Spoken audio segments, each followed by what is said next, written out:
Hey, what's up guys, TNRI here. Here I am in Belgium, Brussels to be exact, and today I have a special guest with me, Julien from the Freel, co-founder of Freel. And thank you for having me here. And thanks for inviting me. And just to begin with, could you quickly explain what you're doing actually? For sure, yeah. My name is Julien. I'm co-founder of Freel. So what we do is we provide any solutions for employees for them not to use their company car. So at this stage we have a fleet of e-scooters, soon e-bikes for companies, and they can share a fleet of these vehicles among them, so they can not use a car in the city.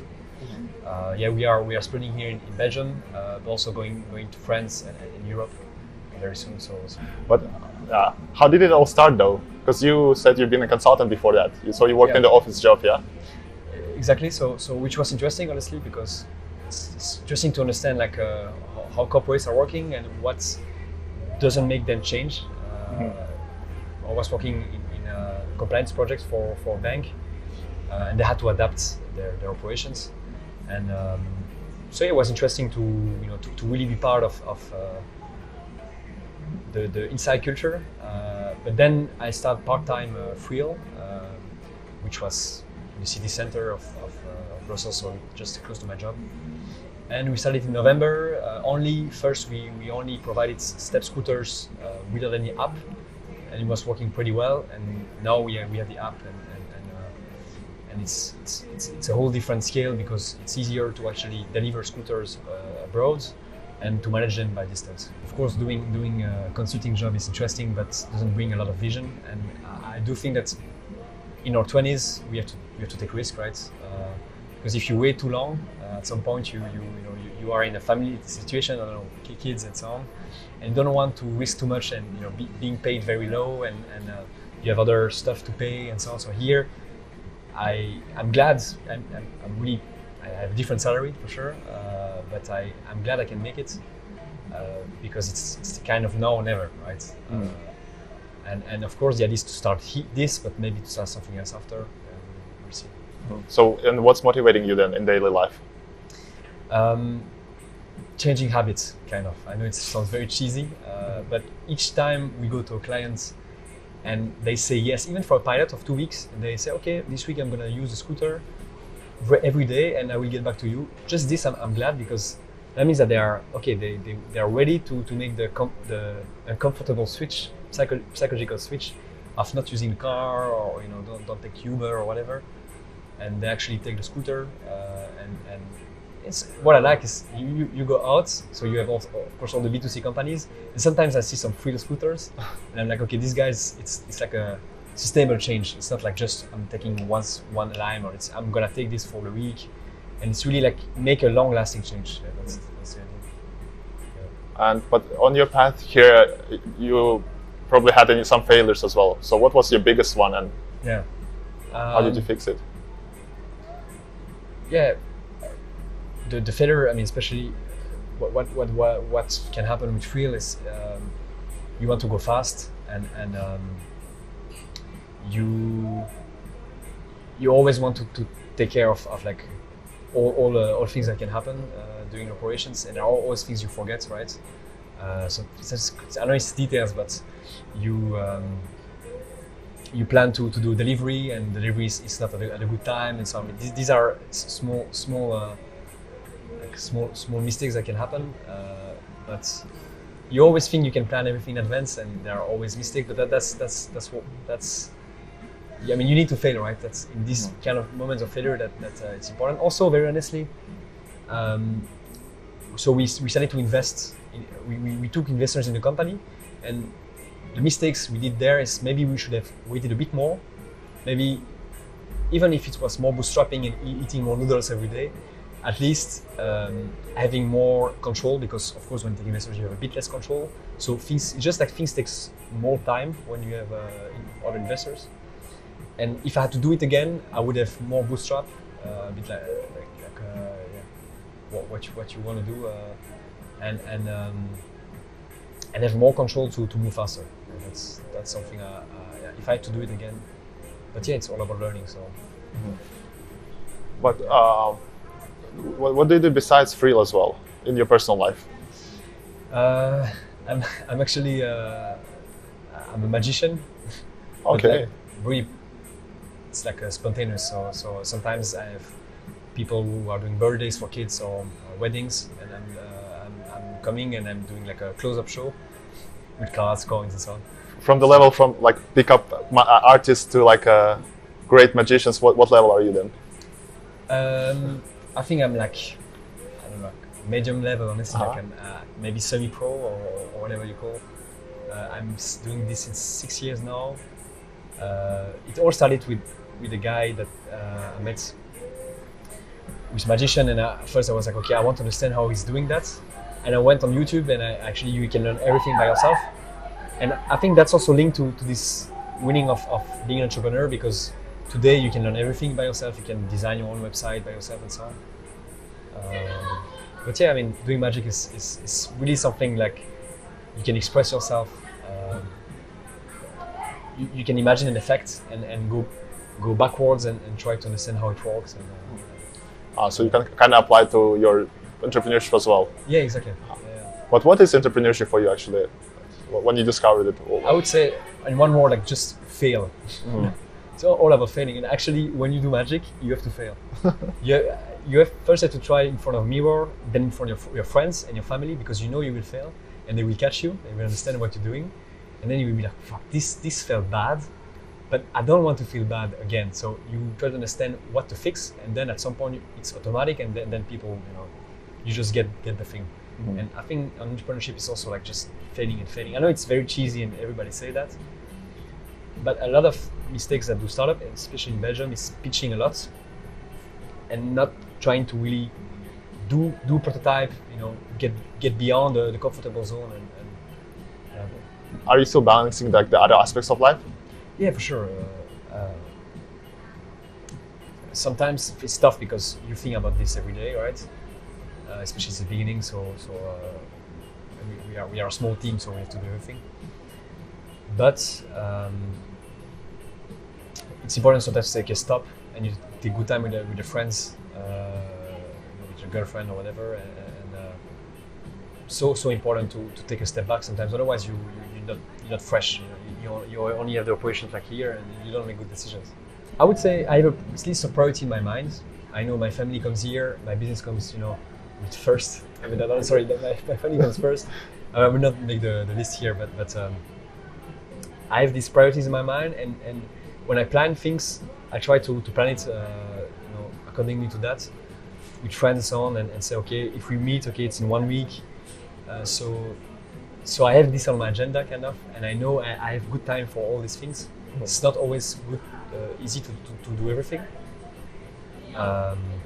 And I think, honestly, the coming weeks is going to be tougher and tougher, and there are sometimes 1 month where I don't see them a lot, but it's part of the games. And they probably understand as well. Yeah, for sure. Do you have any other habits or beliefs that maybe changed your life completely? Traveling, no, of course. I know it's again very cheesy to say and easy, or we are like as millennials, we all want to travel. I think we do more and more because it's cheaper, but like just do it. Like with my business studies, I travel so much. I was really lucky because it was subsidized also, so it was easier to do it. I went in Croatia, in Brazil, to work and to study, India, Tanzania. Each time like a couple of months, not only like traveling and pretending to do Instagram photo and say, oh look guys, and then going to the hotel. just like blending with the guys there, trying to make real relationships, understand the culture, understand the businesses, startups also, and so on. It's important. In the end, you feel that our generation, even if you go to Tanzania or Indonesia or whatever, we all kind of want the same some things. At least like when you do education and so we are really privileged, right? We are really lucky to have like studies and so on.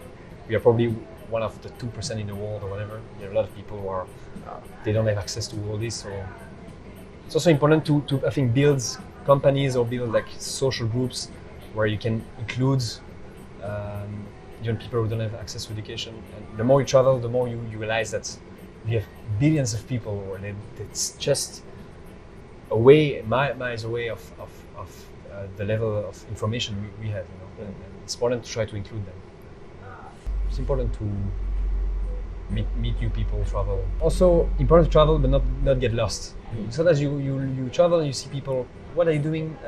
Traveling since 2 years, and okay, it's good, but they just lost. And for me, I knew at some point I wanted to come back, see my family, and start something. That's what I'm glad to do now, is really build something and not just, you know, telling stories, right? It's also doing facts, you know. It's important. Otherwise, you just live in a dream. So. Can you recommend any books or YouTube channels that maybe helped you? Yeah, as a book, it's very classic. But I read Homo Sapiens from Harari. It's just like a historical book on how, you know, human evolved from the first day of like our species. But it's interesting to see like how much animal we are still also, and you understand a lot of social mechanisms and so on. It's really interesting. I'm always talking about this book to my friends, so yeah, a bit too much, but yeah, that for sure. YouTube channel, but that's more of magic. I watch a lot Disturb Reality, which good tutorial to learn magic. So if you're interested, it's nice to check. The guy is a very good teacher. You directly understand what you can learn. And, that's interesting. Yeah, check it out. You check it out. And then also, since you kind of started recently with the entrepreneurship, but you already did a big progress, what can you actually recommend for people who may consider entrepreneurship as a path of their life, you know? First, I don't think everybody should be or has this thing to be an entrepreneur. You for sure needs to have like a drive inside you, an emotional drive, because it goes beyond rational, honestly. Being an entrepreneur is also like be convinced that this is a good solution. You also need to be adaptive, but so you have to listen to yourself if you're ready to take the emotional bound for that, because it's very tough, right? You have everyday ups and downs. Even when things are going good, a lot of things go wrong at the same time. So you have to see if you have kind of the emotional strengths, or if you are like enough self-aware of yourself to understand if yeah, that I'm ready for that, right? Let's say I would advise for almost everyone to at least try something, even inside job, you know. Everybody has this little dream of, I don't know, I want to be a guitarist, I want to learn how to paint or whatever. And this is also kind of being an entrepreneur. It's like, okay, I want to learn this skill, how can I do it, you know? And then, okay, maybe I just go to this YouTube channel, you know, I just read that book, and okay, let's do it, you know. And the most difficult part is this little let's do it, you know, the first step. But as soon as you did it, then, and you like it, you stuck, and then you can only improve. Yeah, I think you need to be a bit harsh on yourself. Discipline is fucking important. It's between discipline and being relaxed, you know. It's both. Sometimes being relaxed, but sometimes say, okay, no, I cannot fuck with this. I mean, like I need to stand on that and continue to the end. So sometimes there should be moments when you're like, okay, let's go. Yeah, either you do it to yourself or you have a coach. You know, I do think also having a mentor. We have a new mentor now, and I'm looking now to have like my personal mentor. It's not the case yet. It's good to have this kind of guy who is going to take your own word and say, okay, what is this like? I mean, you could have done better, or try to understand why you made these choices. Because in the end, it's not about like our skills, but it's about our choices, you know. So yeah, mentorship is good enough. To check you on your BS, yeah. Exactly, because we lie to ourselves every day, honestly. And that's the worst part. Like, you should never lie to yourself. Like, if you lie to others, okay, I mean, it's not good, and you shouldn't do it. The worst you can do is lie to yourself. Then, as the last question, is there any quote of yours that you would make a tattoo on yourself? Tattoo? Yeah. Honestly, I don't know. Can be cheesy as well. Yeah. An easy one that I have is like never settle. You know, like stay hungry. Something like that. It's not more from me. That's from Steve Jobs. You know, like the speech he did Stanford University, I think. And at the end of the speech, he say, "Stay foolish, stay hungry," and that's also a quote we share with my co-founder. that's it. It's like even if you're in a good position, just stay hungry. It doesn't have to be extreme. You also need sometimes to say, okay, that's good, but it's also nice to try to always put yourself to a better self. Oh, that was a great video, guys. Thanks for watching. Check out Julien, check out Freel, and I hope you best of luck. Check out other videos on the channel and buy some merch, of course. TNRI out.